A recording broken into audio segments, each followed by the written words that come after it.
দেখো আমরা কম্পিউটার কাকে বলে, তাই না?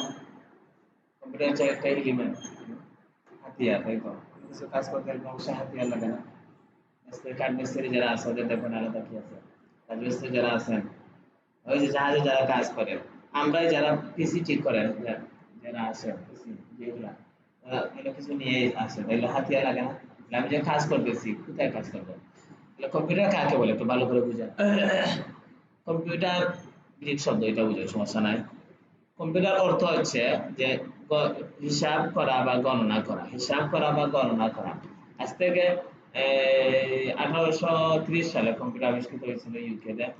তখন ওরা 1830 সালে তখন ওরা জাস্ট ক্যালকুলেটরের মতো, আমরা যেভাবে মোবাইল এই যে ক্যালকুলেটর দিয়ে জাস্ট গণনার কাজের জন্য ব্যবহার করি, আমরা হিসাব নিকাশের কাজের জন্য ব্যবহার করি, এর বাইরে তো কিছু না।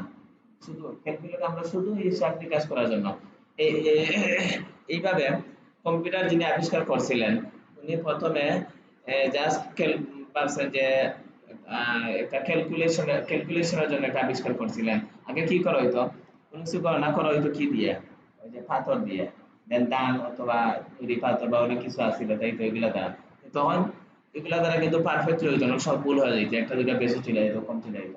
এই জন্য উনি আবিষ্কার করছিলেন যে কম্পিউটার, যাতে মানুষ এই অনায়াসে নিজের হিসাব নিকাশ যেগুলো আছে নর্মাল এগুলো করতে পারে। এটা জাস্ট হিসাব করা বা গণনা করার জন্য প্রথমে আবিষ্কার করা হয়েছিল। আহ, এই জন্য কম্পিউটার শব্দের অর্থ হচ্ছে গণনাকারী যন্ত্র। কম্পিউট থেকে হচ্ছে, কম্পিউট মানে এটা বার্ব, তাই তো? আর কম্পিউটার হচ্ছে কি, নাউন। বার্ব মানে কোনো কিছু করা যাওয়া খাওয়া এগুলো বোঝায়। নাউন হচ্ছে দুনিয়ায় যত নাম আছে, নদী নালা পাহাড় সাগর আকাশ পাতাল মানুষ, সবগুলো হচ্ছে কি, নাউন। মানে নাউন বলতে এটাকে কি বলে, নাম বলে। আচ্ছা আপনি কোন জমা, তাইলে আমরা যেটা বলছিলাম, তাইলে কম্পিউটার শব্দের অর্থ গণনা করা, বা এটা হচ্ছে নাউন, বা এই জন্য করা যাওয়া খাওয়া গাওয়া সবকিছু, নাচা সবগুলো বোঝায়। আর কম্পিউটার যখন আসছে, কম্পিউটার যখন আসবে তখন ওইটা নাউন হয়ে যাবে। নাউন মানে দুনিয়ার যত নাম আছে সবগুলো হচ্ছে নাউন। এটা হচ্ছে গণনাকারী যন্ত্র। তাইলে একটা হচ্ছে গণনা করা, আমরা যেটা করছি, আর যার মাধ্যমে করছি গণনা, উনি হচ্ছে গণনাকারী যন্ত্র।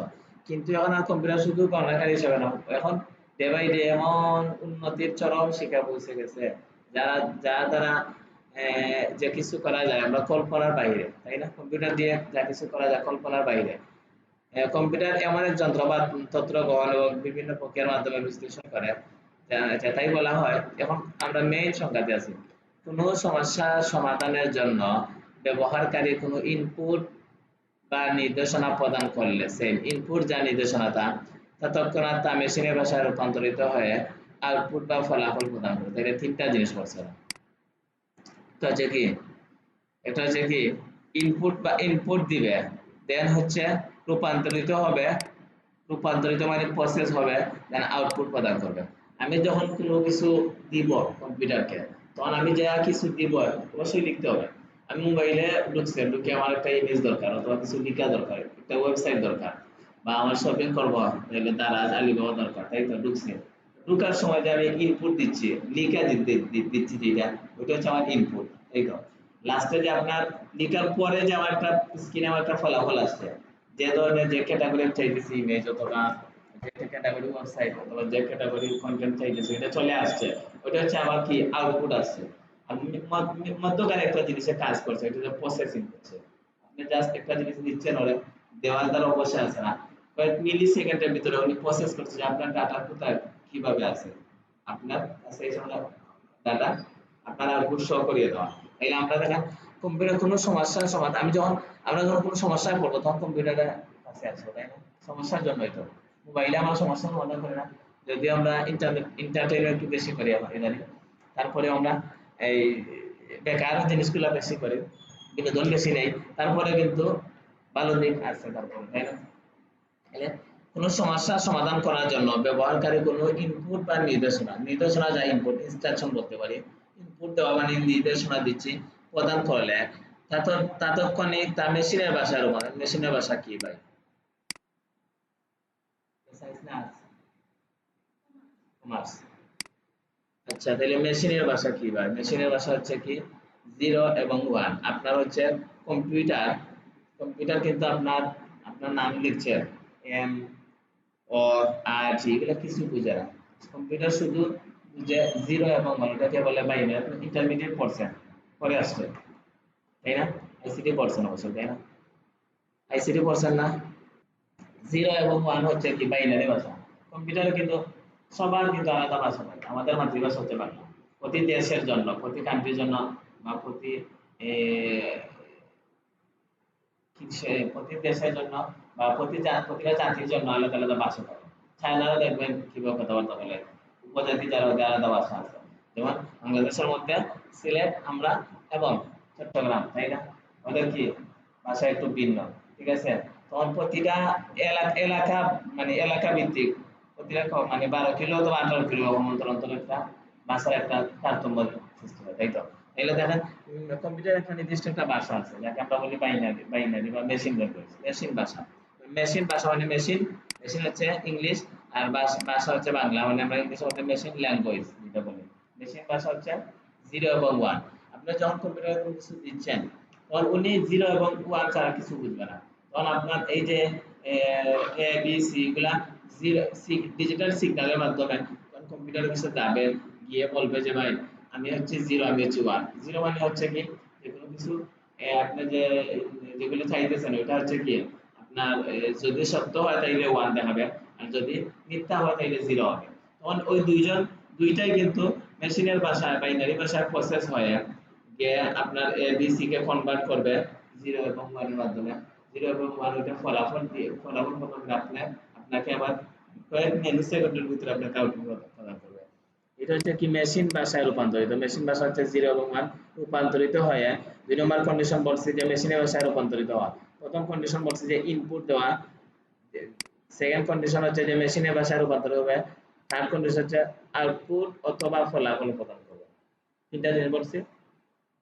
কম্পিউটারের সংজ্ঞা জানার জন্য আপনি প্রথমে বলবেন যে আমি কিছু ইনপুট দিব, আর ওই ইনপুটটা প্রসেস হবে, প্রসেস হওয়ার পরে আমাকে যা দেখাবে ওইটা হচ্ছে আমার আউটপুট। তাহলে তিনটা জিনিসের কম্বিনেশন করা হচ্ছে কি কম্পিউটারের সংজ্ঞা। তাহলে কোনো সমস্যার সমাধান করার জন্য আমরা যখন ইনপুট দিব, ওই ইনপুটটা যখন প্রসেস হয়ে আমাকে ফলাফল প্রদান করবে তখন তাকে কি বলে? আর এই সম্পূর্ণ একটা প্রক্রিয়া, কিন্তু একটা প্রসেস হয়েছে। ইনপুট দিচ্ছি, প্রসেস হইতেছে, আবার কি হচ্ছে প্রক্রিয়াকরণ হইতেছে, আবার আউটপুট দিচ্ছে, এগুলা মিলে কিন্তু। আর এই সম্পূর্ণ প্রক্রিয়া সম্পাদনকারী যন্ত্রকে বলা হয় কি কম্পিউটার, তাই তো? অথবা যার মধ্যে গাণিতিক যৌক্তিক সিদ্ধান্তমূলক কোন ডাটা প্রেরণ করলে সেটি প্রক্রিয়াকরণ হওয়ার পর ফলাফল হিসাবে সেম। গাণিতিক একটু ভিন্ন। গাণিতিক বলতে কি বুঝি? যোগ বিয়োগ গুণ ভাগ, তাই তো? আর যৌক্তিক বলতে কি বুঝেন? লজিক, লজিক আছে দুইটা। যৌক্তিক বলতে কি বুঝেন বলেন? যৌক্তিক বলতে যে কোনো কন্ডিশন হয়তো সত্য হবে, আমি যে আপনার সাথে কথাটা বলবো হয়তো আমার কথাটা সত্য হবে অথবা মিথ্যা হবে, তাই না? দুইটার বাইরে কিছু আছে, তাই না? এটা হচ্ছে কি যৌক্তিক। সিদ্ধান্ত, যে কোনো সিদ্ধান্ত নয়, এটা হচ্ছে আমার ব্যাপার, কোনো সিদ্ধান্ত নিতে হলে আমি কোন ধরনের মানে কি দিতেছি মূলক কোনো ডাটা প্রেরণ করলে এই এই তিন ধরনের ডাটা যদি আপনি প্রেরণ করেন তাহলে প্রক্রিয়াকরণ হওয়ার পর যা ফলাফল প্রদান করবে তাকে কম্পিউটার বলে। ওকে, ক্লিয়ার হয়েছে? অনেক সময় নিয়ে নিয়েছি কম্পিউটারে, তাই না? একটু নিচে আসি। এখন আমরা কম্পিউটার সংজ্ঞা জানছেন, আপনার কম্পিউটার প্রকারভেদ জানতে হবে। কম্পিউটার কত প্রকার? কম্পিউটারের গঠন ও প্রচলন নীতির ভিত্তিতে একে 3 ভাগে ভাগ করা হয়। যেমন একটা হচ্ছে analog, analog computer, digital computer, hybrid computer. খুব শর্টের ভাবে সংজ্ঞা দিচ্ছি আমি। অ্যানালগ কম্পিউটার হচ্ছে মানুষ দ্বারা অথবা কোনো কিছু দ্বারা পরিচালিত হওয়া। অ্যানালগ বলতে কি বোঝা? আচ্ছা, যদি আপনি ডিজিটাল বলে বুঝেন তাইলে ডিজিটাল বুঝবেন না, তিনি বলেন অ্যানালগ হচ্ছে আপনি অন্য কেউ আপনাকে একটু ধাক্কা দিবে, তারপরে আপনি যত সময় আপনাকে কি অপারেট করবে ততক্ষণ চলবে, আর যতক্ষণ উনি ছেড়ে দিবে। যেমন মোটরসাইকেল অথবা বিভিন্ন যানবাহনের যে এক্সেলেটর আছে অথবা এই যে ব্রেকিং আছে, যখন আপনি চাপ দিয়ে ধরবেন তখন হবে, যখন আপনি চাপ ছেড়ে দিবেন তখন কি করলেও হয়। এক্সেলেটর যখন ছেড়ে দেয় তখন কি গাড়ি চলে? চলে না? এই তো বুঝলেন নাই? তখন ওইটা হচ্ছে কি অ্যানালগ। যেমন দেখেন যে কম্পিউটার একটি রাশিকে অপর রাশির সাপেক্ষে পরিমাপ করলে, একটা রাশি দিচ্ছেন ওইটার সাপেক্ষে পরিমাপ করলে না বলে, যেমন এটি উষ্ণতা বা অন্যান্য পরিমাপ নিয়ন্ত্রণ করে, যেমন মোটর গাড়ি বেগ নিয়ন্ত্রণ যন্ত্র অ্যানালগ কম্পিউটার একটি উৎকৃষ্ট মানে উদাহরণ। মোটর গাড়ি বেগ আপনি যখন বাড়াইতে চাইবে বাড়াবেন তখনই চলবে, আর যখন কমাবেন চলবে না। ওটা হচ্ছে আমার হাতে, আর কোনো মানুষ এটা পরিচালিত করে। সেকেন্ড হচ্ছে ডিজিটাল কম্পিউটার। এই যে আসছে ডিজিটাল কম্পিউটার দুই ধরনের বৈদ্যুতিক ভোল্টেজ দ্বারা সকল কিছু প্রকাশ করে। দুই ধরনের বৈদ্যুতিক ভোল্টেজ, যাকে ভোল্টেজের উপস্থিতি যখন থাকবে তখন ওয়ান বলবো। এর মানে কি, হা বোধক হইলে ওয়ান, বলছি না সত্য যদি হয়, উপস্থিতি মানে সত্য, তাই তো থাকা। অনুপস্থিতি যখন থাকবে তখন জিরো দেখাবে, মানে যখন কোনো কিছু মানে থাকবে না তখন আমরা জিরো বলবো, তাই তো। তাইলে ভোল্টেজের উপস্থিতিকে জিরো এবং অনুপস্থিতিকে উপস্থিতিকে ওয়ান আর অনুপস্থিতিকে জিরো দ্বারা প্রকাশ করা হয়। এটি কোনো গণিতের যোগ প্রক্রিয়া সম্পন্ন করতে পারে এবং বিয়োগ অন্যান্য অপারেশন করতে পারে, যেটা অপারেশন হচ্ছে যোগ বিয়োগ পূরণ ভাগ এগুলা দ্বারা করা সম্ভব হয়। আধুনিক সকল কম্পিউটার ডিজিটাল কম্পিউটার। সংজ্ঞায় দ্রুত দিলে হয় যে আধুনিক যত ধরনের কম্পিউটার আছে সবগুলো হচ্ছে ডিজিটাল। ডিজিটালের মেইন সংজ্ঞা যেটা জানি আমরা, যে যার দ্বারা কোনো কিছু যার দ্বারা মানে যে কোনো কাজ সম্পাদন করা হয় তাকে ডিজিটাল বলে। কারণ আগে হয়তো কি আমরা অ্যানালগে মোবাইলে আমরা অ্যানালগে ছিলাম, 1G 2G ছিলাম, তাই তো। এখন 4G 5G চলে আসছে, কোরিয়া নিয়ে আসছে, কোরিয়া এগুলো 5G যখন আসছে তখন আপনার যা ইচ্ছা তা করছে, আগে যা আপনি কল্পনা করতে পারেন নাই এখন ওইগুলো আপনি মোবাইল দ্বারা করা সম্ভব হয়েছে, তাই তো। আপনি ভিডিও করতেছেন, অন্যকে ব্ল্যাকমেল করতেছেন, নিজের ইমেজকে আপনি কি করতেছেন, ইমেজকে নিয়ে কি করতেছেন, লিখালেখি বিভিন্ন ব্লগিং লিখতেছেন, তাই এগুলোর দ্বারা কি, যা দ্বারা সব কিছু সম্পাদন করা হয় তাকে ডিজিটাল বলে, তাই তো। তখন হচ্ছে হাইব্রিড, যেটা অ্যানালগ ও ডিজিটাল দুইটা মিডিলে, মানে যার মধ্যে অ্যানালগও থাকবে আবার হাইব্রিড থাকবে। তাইলে ওইটার সংখ্যা আমরা এতটুকু না পড়ে আমরা এইভাবে বলতে পারি যে অ্যানালগ এবং ডিজিটাল মিলে যে কম্পিউটার তৈরি হয় এটা হচ্ছে কি, হাইব্রিড কম্পিউটার। যেন আপনি পড়ছেন টপোলজি পড়ছেন, তাই না, 6টা টপোলজি আছে, বাস রিং স্টার। হাইব্রিড কি দ্বারা তৈরি হয়, অন্য যে কোনো দুইটা টপোলজি মিলে তো হাইব্রিড তৈরি হয়, দুইটা বা তিনটা, তাই না। বাস অথবা রিং স্টার তিনটা মিলে যে একটা টপোলজি হবে ওইটা কি, হাইব্রিড টপোলজি। মানে নরমালি দুইটা তিনটা একটু বেশি, আগে যেমন আগে কি হইতো, ফসল উৎপাদনের ক্ষেত্রে কি হইতো, যে একবার মাত্র সিজনাল 2 মাস পরে একবার মাত্র ফসল দিত, তারপরে আবার দিত না, তাই তো। এখন যখন 12 মাস আপনি আম কাঁঠাল অথবা যে কোনো ফসল পাইতেছে, মানে কি হাইব্রিড করে দিচ্ছে ওরা, মানে আপনার আনলিমিটেড হইতেই থাকতেছে, ঠিক আছে। এর মধ্যে সিজনাল ফলও থাকবে, আবার সিজনাল সারা ফলও দিয়ে দিচ্ছে, আছে না। এখন অথবা যদি এখন কাঁঠাল আছে, কাঁঠাল কোথা থেকে পাইলাম আমরা, ওই যে এটা হচ্ছে হাইব্রিড।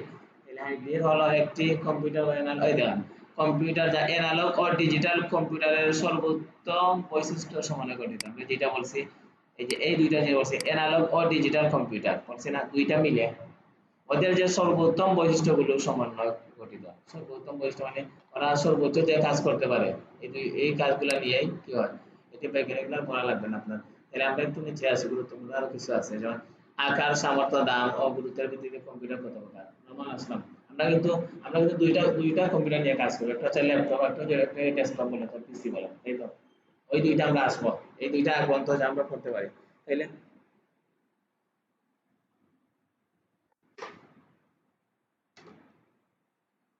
আমরা যা দেখবো যে আকারগত একটা জিনিস থাকে, আকৃতিগত, সামর্থ্য, দাম। সামর্থ্য বলতে যোগ্যতা কতটুকু, মানে ওই যে কনফিগারেশন একটা বলি। দাম এবং ব্যবহারের ভিত্তিতে, গুরুত্বের ভিত্তিতে ডিজিটাল কম্পিউটারকে আবার 4 ভাগ করা হয়েছে। এটা কিন্তু এই আমার যেগুলো আমরা পড়বো 4 ভাগ, 4টা, ওইটা হচ্ছে ডিজিটাল কম্পিউটারের প্রকারভেদ। এনালগের কিছু কিছু নাই, এনালগ ব্যাকডেট হয়ে গেছে, আর হাইব্রিড তো আর ওই দুইটার ভিতরে, তাই তো। এই জন্য বলা হয়েছে যে ডিজিটাল কম্পিউটারকে 4 ভাগে ভাগ করা হয়েছে। একটা হচ্ছে সুপার কম্পিউটার, মানে পাওয়ারফুল শক্তিশালী একটা কম্পিউটার। দেন বলা হয়েছে main frame computer, mini computer, micro computer, তাই তো। আমরা একটু দ্রুত দেখে নিয়ে গেলাম। তাহলে অত্যন্ত শক্তিশালী ও দ্রুত গতি সম্পন্ন কম্পিউটারকে সুপার কম্পিউটার, খুবই শক্তিশালী, খুব দ্রুত, দেখেন যে কোনো কাজ আপনার রিসেন্ট কয়েক সেকেন্ডের ভিতরে হয়ে গেছে, তাই তো। এই কম্পিউটার গতি প্রায় প্রতি সেকেন্ডে 1 মিলিয়ন ক্যারেক্টার, 1 মিলিয়ন ক্যারেক্টার বুঝাইতে হলে এক সময় লাগবে, এটা না, 1 মিলিয়ন ক্যারেক্টার। কোন দেশের আদমশুমারি মতো বিশাল তথ্য ব্যবস্থার মতো স্মৃতি ভান্ডার বিশিষ্ট কম্পিউটার হচ্ছে সুপার কম্পিউটার। আদমশুমারি একটা বড় বিশাল তথ্য, মানে তথ্যের ভান্ডার, ওইগুলা সম্পাদন করা হয় সুপার কম্পিউটার দ্বারা। এছাড়া বৈজ্ঞানিক গবেষণা করা হয়, পারমাণবিক অস্ত্র ক্ষেপণ করা হয়, রকেট উৎক্ষেপণ করা হয়, আবহাওয়া পূর্বাভাস নিয়ন্ত্রণ, স্যাটেলাইট পরিচালনা করা, এটা হচ্ছে সুপার কম্পিউটারের কাজ। যেমন বৈজ্ঞানিকরা গবেষণা করেন, বৈজ্ঞানিক গবেষণা বুঝেন, পারমাণবিক অস্ত্র ক্ষেপণ, এই যে একটা অস্ত্র ক্ষেপণ করতেছে, এই যে গাজা বারবার হামলা হইতেছে গত শনিবার থেকে, এই যে একটা অস্ত্র ক্ষেপণ করছে ওরা, ও যে নির্দিষ্ট একটা জায়গায় কিন্তু ওরা অস্ত্রটা ছাড়বে ওদের এরিয়ার ভিতরে, তাহলে ওইটা প্রথমে আইডেন্টিফাই করতে হবে যে সুপার কম্পিউটার দ্বারা দেখবে যে এই যে বুমটা বানানো হয়েছে ওইটা কি কতটুকু ওয়েট কতটুকু আছে, কতটুকু দূরে যাবে, কোথায় গিয়ে অবস্থান করবে, দেন ওই জায়গায় নামা, ওই জায়গায় কিসের পর কতটুকু মানে সম্ভব করে ওইটা মানে বাস্ট করবে, এগুলো সব কিন্তু কি সুপার কম্পিউটার দ্বারা পরিচালিত হয়েছে, তাই তো?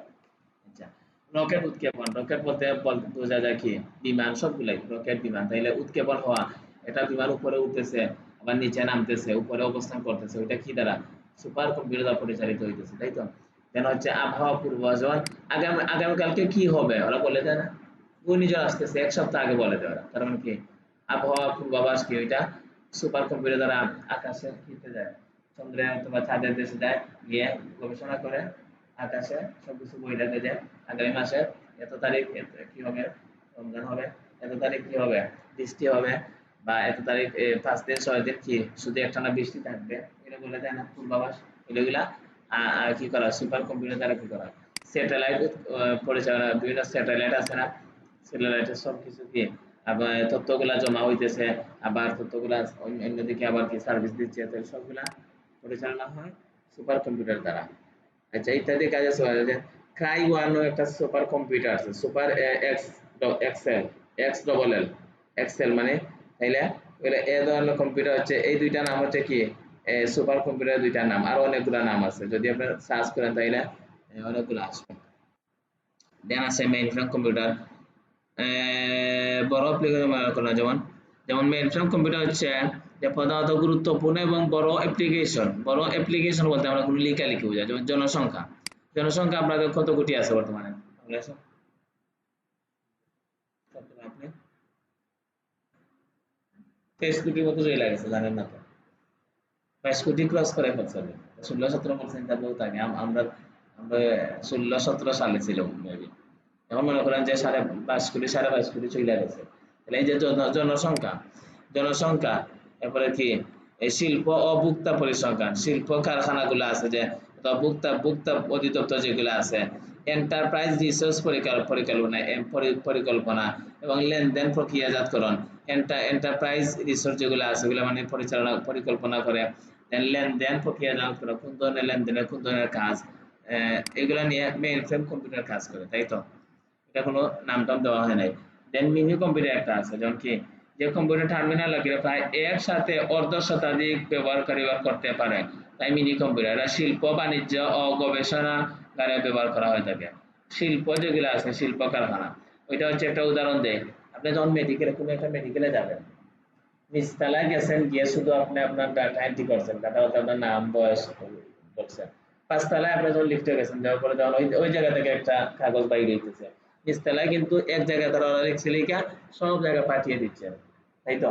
হ্যাঁ, ওদের কাছ থেকে দেখবেন আপনার রিপোর্ট বাইরে হইতেছে, আপনার কাগজ বাইরে হইতেছে, দেখছেন না? তাহলে ওইগুলো হচ্ছে কি মিনি কম্পিউটার, যেমন মিনি কম্পিউটার একসাথে অর্ধ শতাধিক মানে কি 50 জন, অর্ধ শতাধিক মানে 100 অর্ধেক না, অর্ধ শতাধিক ব্যবহারকারী ব্যবহার করতে পারে, যেমন যত ধরনের মেডিকেল আছে, যত ধরনের শিল্প কারখানা আছে, বেশিরভাগ অফিস আদালত আছে, এর নিচে দেখবেন আলাদা একটা স্টোর রুম থাকে, ওদের ওই কিসের রুম থাকে, কনসালটেন্সি রুম থাকে, ইভেন 3-4টা কম্পিউটার থাকে অথবা 2টা কম্পিউটার, এই কম্পিউটার থাকে মেইন, কিন্তু বাকি দেখবেন যে প্রতি তালা গিয়ে দেখছেন না, মেডিকেলের প্রতি তালায় 2-3টা কম্পিউটার আছে, দেখছেন না? দেখেন না কোন সময় রিসিপশনে অথবা কিতে আছে, এই যে নার্স যে জায়গায় থাকে ওই জায়গায় কম্পিউটার আছে না, তাহলে ওরা কিন্তু গ্যাস হিসেবে আছে, আর কিন্তু মেইন কম্পিউটার যে হোস্ট যেটা নিচে যে কোনো অথবা যে কোনো একটা তালা আছে, কিন্তু একজনের দ্বারা পরিচালিত হয়েছে বাকি সবাই একসাথে অর্ধ শতাধিক ব্যবহারকারী ব্যবহার করতে পারবে, 50 জনের মতো, যে এর মধ্যে মেইন একজন থাকে, মেহমান কারো বাড়ি যাইতে পারে 5-10 জন, কিন্তু বাড়ির মানুষ তো একজনই থাকে, মানে মেজবান যেটাকে বলি, আর কি বলে ইংলিশে কি বলে জানেন, ওকে, গেস্ট, গেস্ট মানে কি? গেস্ট হচ্ছে মানে কি মেহমান, 10 জন 15 জন থাকতে পারে। কিন্তু হোস্ট যিনি মানে যিনি আপ্যায়ন করতেছেন উনি তো একজন থাকতে পারে, তাই তো? একই বাড়িতে তো যাবেন আপনার, তাইলে ওরা বাকি যারা কম্পিউটার আছে যেগুলো, এগুলো host computer, sorry guest computer. আর কম্পিউটারের ভাষা হচ্ছে প্রধান যে থাকবে উনিকে হোস্ট বলে। তাহলে শিল্প বাণিজ্য ও গবেষণাগারে ব্যবহার করা হয়। যে পিডিপি হচ্ছে 11 হচ্ছে একটা কিসের নাম, একটা মিনি কম্পিউটারের নাম। আচ্ছা, IBMS 36 হচ্ছে একটা কিসের নাম, NCRS 9290 এটা হচ্ছে এটা মিনি কম্পিউটারের নাম, তাই তো? দেন আমরা মাইক্রো কম্পিউটার আছে, তাইলে বলবেন যে স্যার তাইলে আমরা কম্পিউটার পিসি তাইলে এগুলো কোথায় গেল, আছে পাইবেন। আমরা যেটা দেখছি super computer, main frame computer, আর হচ্ছে মিনি কম্পিউটার। এখন আসলাম মাইক্রো কম্পিউটার। মাইক্রো বলতে আমরা বলি ছোট, মাইক্রো মানে ধরা, তাইলে মাইক্রো বলতে ওই জায়গায় কি আছে, মাইক্রো কম্পিউটারকে পার্সোনাল কম্পিউটার বা পিসি বলে অভিহিত করা হয়। মাইক্রো কম্পিউটারকে পার্সোনাল কম্পিউটার অথবা পিসি বলে অভিহিত। যেমন পার্সোনাল কম্পিউটার ল্যাপটপ হতে পারে, পিসি আমরা এগুলোকে পিসি বলে, তাই তো? আমরা এগুলো আছে পিসি বলে। আচ্ছা, হ্যাঁ, আচ্ছা, দৈনন্দিন জীবনের সর্বক্ষেত্রে কম্পিউটার এবার দেখা যায়। বর্তমানে বিভিন্ন ধরনের মাইক্রো কম্পিউটার আছে, যেমন প্রথমে আসছে কি ডেস্কটপ। ডেস্কটপের সংজ্ঞা বুঝতে হবে, ডেস্কটপ কি কেউ জানেন? কি ডেস্কটপ কি? ওই যে ওইটা যে ফুল প্রসেস হচ্ছে একটা ডেস্কটপ, আলাদা করে পিসি বলে আবার ডেস্কটপ বলে, এটা ডেস্কটপ বলতে পারেন। এই হচ্ছে ডেস্কটপ, হচ্ছে এটা কি মাইক্রো কম্পিউটার। ল্যাপটপ কোনটা বলতে পারেন? যেটা ক্লাস নিচ্ছি। নোটবুক আছে, নোটবুক এই যে পেন আছে না, এই যে কি আছে, এই কি বলেন, ট্যাব, হ্যাঁ ট্যাব, তো ট্যাব থেকে নোটবুক বলে। আচ্ছা, পিডিএফ মানে পার্সোনাল ডিজিটাল অ্যাসিস্ট্যান্ট আমরা যেটাকে বর্তমান বলতে পারি মোবাইল, এই তো এগুলো হচ্ছে আমার মাইক্রো কম্পিউটার। তাহলে আমরা লাস্ট যে স্টেপ আছে যে মাইক্রো কম্পিউটার ভিতরে আসার পরে যে আমরা যেগুলো কাজ শিখবো, ডেস্কটপের কাজ কিভাবে করতে হয় দেখবেন, আর ল্যাপটপের কাজ দেখতে হয় কিভাবে। এগুলা যদি ল্যাপটপের ফাংশনালিটি জানেন কাজ করেন তাহলে নোটপ্যাড পারবেন। আর ওইটা নিয়ে তো কোনো ক্লাস করাই লাগে না, কারণ ওইটা আপনারা আমার থেকে অনেক হারে ভালো জানেন। ওকে, ক্লিয়ার হয়েছে? দেন এখন আমরা একটু ওভারভিউ দিয়ে যাবো। প্রথমে আমরা দেখছিলাম কম্পিউটারের সংজ্ঞা, দেখেন কম্পিউটারের সংজ্ঞা দেখছিলাম, দেন কম্পিউটার প্রকার দেখছিলাম, আবার পরে এসে আমরা ডিজিটাল, এই যে ডিজিটাল কম্পিউটার প্রকার দেখছিলাম। এগুলো একটা চিত্র আকারে নিয়ে আসা হয়েছে যে এই যে এই জায়গায় দেখেন কি ছাড়া হয়েছে, যে ওই যে অ্যানালগ এবং হাইব্রিড কোনো সংজ্ঞা দেওয়া হয় নাই, তাই না? দেন ওই জায়গায় আসার পরে এই সুপার কম্পিউটার, মাইক্রো কম্পিউটার এগুলোর কোনো সংজ্ঞা দেওয়া হয় নাই, তাই তো? তাহলে আমরা একটু দেখি, জাস্ট এসে আপনার কি দেওয়া হয়েছে, এই যে মাইক্রো কম্পিউটারের সংজ্ঞা দেওয়া হয়েছে চারটা, তাই মানে চারটা, বাকি কোনো প্রকার দেওয়া হয় নাই। তাহলে প্রথমে আমরা দেখছিলাম যে কম্পিউটার কাকে বলে, তাই না? দেখছিলেন না? কম্পিউটার কাকে বলে দেখছিলাম না? যার দ্বারা ইনপুট দেওয়ার পর প্রসেস, ইনপুট দেওয়ার পর প্রসেস হবে, প্রসেস হওয়ার পর যে আউটপুট প্রদান করবে তা হচ্ছে কি কম্পিউটার। দেন কম্পিউটারকে আমরা প্রধানত 3 ভাগে ভাগ করা হয়েছিল, যে analog computer, digital computer, hybrid computer. Analog computer কোনো সংজ্ঞা নাই, কোনো কিছু নাই। হাইব্রিড কম্পিউটার কোনো কিছু নাই, জাস্ট ডিজিটাল কম্পিউটারকে আমার 4 ভাগে ভাগ করা হয়েছিল। এটা হচ্ছে super computer, main frame, mini, micro. আবার এই সুপার কম্পিউটার কোনো ভাগ নাই, মেইন ফ্রেম এগুলো কোনো প্রকার নাই। জাস্ট মাইক্রো কম্পিউটার একটা প্রকার ছিল, যে ডেস্কটপ আছে, ল্যাপটপ, পিডিএফ, নোটবুক। ক্লিয়ার হয়েছে? নিচে আসি আমরা। ওকে, তাইলে আমরা একটু কি করবো, আজকে একটু প্র্যাকটিক্যাল দেখবো। এখন কিভাবে দেখবো যে কিভাবে কম্পিউটার অন করতে হয়, এই তো তোমার জানতে হবে অন করতে হবে। ল্যাপটপ আমরা হয়তো দেখবো না, ডেস্কটপ আছে আমাদের, দুইটা ডেস্কটপ অন করবো, দুইজন দুইখানে বসবে, বসে দেখবেন। দেন কিভাবে কম্পিউটার বন্ধ করা যায়, অবশ্যই অন করতে হলে বন্ধ মানে অফ করার, অন করার প্রসেস জানলে আপনি অফ করার প্রসেস জানতে হবে, তাই তো? যদি অন করেন তাহলে অফ করতে দিতে হবে আপনাকে, তাই না?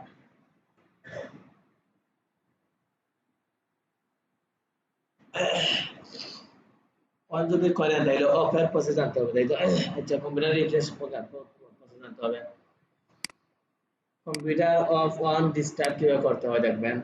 ডেস্কটপ আইকন নিয়ে আলোচনা করি, মাউসের রাইট বাটন নিয়ে আলোচনা করি, তাই এর মধ্যে আমরা ডেস্কটপের কিছু আইকন নিয়ে আলোচনা করি। যখন আপনি দেখেন ল্যাপটপে আসবেন, এই তো তখন দেখবেন সবগুলো প্ল্যান কিছু নেই, এগুলো আমার কাজের পারপাসে নিয়ে আসা হয়েছে। ল্যাপটপে আসার পর আপনি এইভাবে থাকবে, এই যে এবারে ব্ল্যাঙ্ক থাকবে, কোনো কিছু নাই। তখন তো আপনি যদি আপনার মোবাইল যখন আপনি কিনবেন তখন এই যে প্লেলিস্ট প্লে স্টোরে অথবা ফোনের আইকন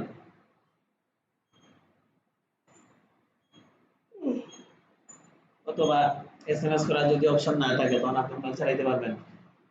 প্লে স্টোরে যদি না থাকে তাহলে আপনি মোবাইল চালাতে কোনো কিছু নিয়ে আসতে পারবেন না, কোনো কিছু কাজ করতে পারবেন না, তাই না? তাহলে আপনার দরকার কি প্লে স্টোরে। এই জন্য মোবাইলে কম্পিউটার যখন আপনি কিনবেন ডিফল্ট কিছু আইকন দিয়ে রাখছে না ডিফল্ট ভাবে, যেমন মোবাইলে কি থাকে কি থাকে যেমন কি থাকে যে ফোনের কি থাকে, ফোনের আইকন থাকে, ফোন কন্টাক্ট থাকে, এসএমএস থাকে, এগুলা ডিফল্ট ভাবে থাকে না। তাহলে আমার কম্পিউটার কিছু ডিফল্ট আইকন আছে। প্রথমে বলি কম্পিউটারের যে স্ক্রিন আছে স্ক্রিনে আমরা ডিসপ্লে বলি। এই অংশে যে অংশটুকু আমরা দেখতে পাচ্ছি এটা হচ্ছে ডিসপ্লে, বুঝি তো আমরা আমরা যে আমরা যে আমার বললাম যে আপনার আমার ডিসপ্লে কালো হয়ে গেছে, আমার ডিসপ্লে দাগ পড়ে গেছে, মানে কি এই অংশে আমার ডিসপ্লে যেগুলো আমি দেখতে পাইতেছি, তাই না? তাহলে এটা হচ্ছে আমার কি কম্পিউটারের স্ক্রিনকে কি বলে ডিসপ্লে বলে অথবা ডেস্কটপ বলে। কম্পিউটার স্ক্রিন যে ডিসপ্লে বলে, তাই তো? দেন হচ্ছে আমরা এখন দেখব কিছু কি আছে আইকন আছে আমাদের, এই যে এগুলো হচ্ছে কি শর্ট আইকন, এগুলা শর্ট আইকন। মেইন আইকন আমাদের হচ্ছে মেইন আইকন হচ্ছে আমাদের পাঁচটা বা ছয়টা। নেটওয়ার্ক, দেন হচ্ছে আমরা খুঁজে খুঁজে বাইর করি না ওইটা ওইটা না, my computer control, recycle bin কোথায় আছে, রিসাইকেল বিন কোথায় আছে, এই যে বিন আছে, এইগুলো হচ্ছে আমার মেইন আইকন। এগুলো কোথায় আছে কিভাবে আছে আমরা কোথায় পারি, এগুলো আমার কাজের পারপাসে নিয়ে আসছে, এগুলো যে ওই যে কেটে দিলে সব চলে যাবে, ওইগুলো যাবে না। তাহলে আমরা কি করবো রাইটে, এই জন্য আমার কি রাখবে দেখেন, রাইটে একটা বাটন আছে, লেফটে একটা আছে, রাইট মানে ডান দিকে বাম দিকে, তাই তো? ওইটা হচ্ছে আপনি যখন ক্লিক করবেন তখন একটা পপ আপ বক্স আসছে ওই জায়গায়, ওইটাতে আপনি আসবেন, আসার পরে লেফটে ক্লিক করে আপনি কি করেন রিফ্রেশ দিবেন।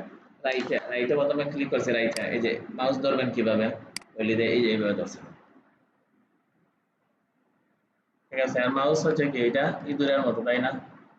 ইঁদুরকে ধরতে দেখবেন তখন আপনি এইভাবে ধরবেন, তখন ওর মাথা যেটা আছে ওইটা একবারে এইভাবে নিয়ে যাবে, আর খুব সুন্দর মতো একটা যত বড় হইতে থাক না কেন এক হাতের ভিতরে যখন তার এই যে যার যে মাথা আছে না, হেড, হেডকে যখন আপনি দুই আঙ্গুলের ভিতরে ঢুকাবেন তখন আপনার নাড়াচাড়া করবে না, তাই তো? এই ওনাকে নাড়াচাড়া না করার জন্য আপনি এইভাবে ধরছেন আপনি ভালো করে, তাই তো? এই যে হাতের এটা কি এগুলো নাম থেকে বলেন, মিডিল, এটা হচ্ছে মধ্যমা, এটা তর্জনী, মধ্যমা তর্জনী দিয়ে মানে এইভাবে ধরছে, তাই তো? আমাকে ছেড়ে চাইবে না, ভালো করে দুই হাত দিয়ে এই দুই আঙ্গুল দিয়ে এইভাবে ধরছেন, তাই তো? এই যে তাহলে ওইটা হচ্ছে আমার ওই আঙ্গুল দিয়ে আপনি রাইটে ক্লিক করবেন, লেফটে, এটা নরমাল আমরা কি করছি রাইটে ক্লিক করছি এখন দেখেন। দেন এই যে একটা পপ আপ বক্স অথবা ডায়লগ বক্স আসছে, আমরা রিফ্রেশ করবো এই যে লেফটে, রিফ্রেশ করবো কি জন্য, আমরা সময় দেখবেন যে কাজ করতে করতে আপনার পিসি হ্যাং মাইরা দিচ্ছে, তো জাম হয়ে গেছে, ঝামেলা করছে, তাই তো? রিফ্রেশ করছেন, রাইটে ক্লিক করছি করে লেফটে আবার রিফ্রেশ করছি, তাই তো? এখন আমরা এই আইকনগুলোর সাথে পরিচয় হবো, এগুলো হচ্ছে আমার মেইন আইকন অথবা ডিফল্ট আইকন। ডিফল্ট মানে কি আগ থেকে যেগুলা সেট আপ করাই আছে, তাই তো? এগুলোকে ডিফল্ট বলে, ডিফল্ট মানে আগ থেকে এগুলা সেট আপ করাই আছে, তাই তো? তাই তো? তাহলে আমরা এই মেইন আইকন অথবা ডিফল্ট আইকন নিয়ে আসার জন্য রাইটে ক্লিক করবো, রাইটে, তাই তো? রাইটে ক্লিক করার পরে আমরা কোথায় যাব, এই যে প্রপার্টিজ অফ পার্সোনালাইজে যাব, পার্সোনালাইজ, তাই তো? পার্সোনালাইজে যাব, এসে ক্লিক করছি লেফটে, সেটিংসে আমরা চলে গেলাম। ওই জায়গা থেকে আপনি কোথায় যাবেন,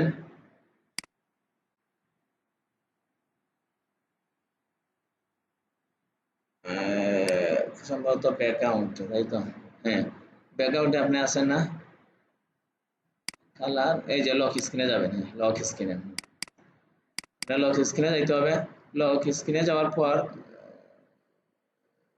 স্ক্রিন থিম, থিমে তাহলে আমরা আবার যাই, প্রথম থেকে রাইটে ক্লিক করছেন, পার্সোনালিতে যাবেন, যাওয়ার পরে আপনি নিচে যান,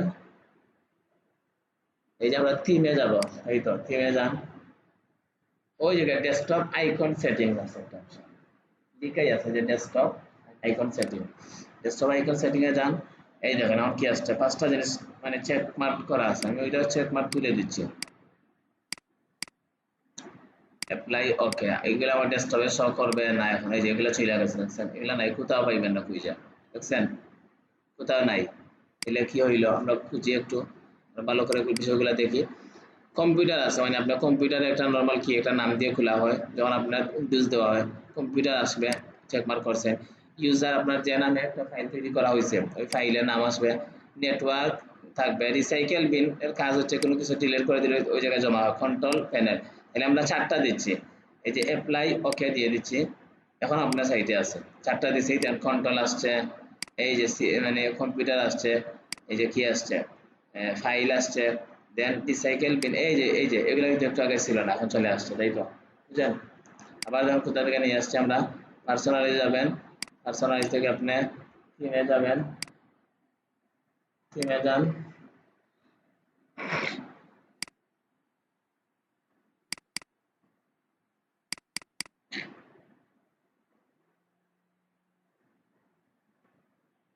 হ্যাং হয়ে গেছে নাকি ভাই, কাজ করতেছে না।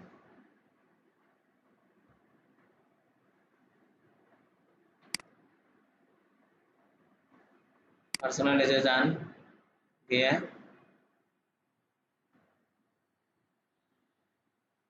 আমার থিমে যেতে হবে, এই যে থিমে ডেস্কটপ আইকনে যান, যাওয়ার পরে এগুলো চেক মার্ক করছেন তখন আসবে। যদি যেমন অনেক কিছু হয়ে যায় রিসাইকেল বিন নাই, কিন্তু ওরা ওই জায়গায় এসে চেক মার্ক আপনি করতে হবে। চেক মার্ক দেওয়া যখন দিবেন না তখন এগুলা নর্মাল দেখাবে না, আপনি অ্যাপ্লাই ওকে দিয়ে দিচ্ছেন, আপনার ওই জায়গায় আছে ওকে। তাহলে এটা হচ্ছে কি আমার ডেস্কটপ, ডেস্কটপ মানে ডিফল্ট আইকন এগুলো, আর এগুলো হচ্ছে আমার শর্ট আইকন, এটা হচ্ছে মেইন আইকন। এটা আপনি কাটলেই কাটবে না, ওই যে ডিলিট করছেন একদম হবে, কিন্তু ওই জায়গায় জমা হয়ে যাবে, দেখেন ডিলিট করছেন ওই জায়গা থেকে, কিন্তু আপনার কোনো একটা জায়গায় আছে। পার্সোনালাইজে যান,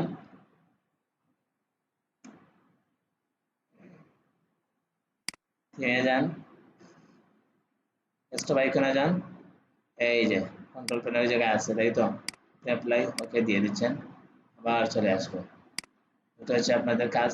দেন আপনার এই যে রিফ্রেশ দিবেন আর পার্সোনালাইজ এগুলো নিয়ে আসবেন। আর এখন আমরা যেটা বলছি ডেস্কটপের ফুল স্ক্রিনকে বলেন এই যে ডিসপ্লে, তাই তো। দেন হচ্ছে আইকন, এগুলো হচ্ছে কি মেইন আইকন থাকে এগুলা, এই যে ডিফল্ট আইকন অথবা মেইন আইকন। আর এগুলো হচ্ছে শর্ট আইকন, এগুলো কোন সময় ব্যবহার করি, কাজের পারপাসে নিয়ে আসি, ঠিক আছে। আমি কাজ যখন করতে যাইব তখন কাজের পারপাসের জন্য আমার কি করব, যে কোনো ধরনের আইকন নিয়ে আসবো, তাই না। এটা হচ্ছে আমার ডেস্কটপ আইকন, মেইন আইকন এবং কি শর্ট আইকনের মধ্যে পার্থক্য। মেইন মেইন আইকনগুলো অবশ্যই থাকবে আমার কাজের আমার অন্যান্য কাজগুলো করার জন্য মেইন আইকন নিয়ে আসবো। আমরা কি দেখছি এই পর্যন্ত, একটু আসি অফন দেখবো আমরা, স্টার্ট মেনুটা শাটডাউন দিব। আমরা ডেস্কটপের আইকন নিয়ে আলোচনা করছি, ডেস্কটপের আইকন, মাউস ধরার সিস্টেম বলছি, রাইট একটা লেফট একটা। এখন আমাদের কাজ হচ্ছে আপনাদের শুধু কি করা, আজকে এই পর্যন্ত ছিল।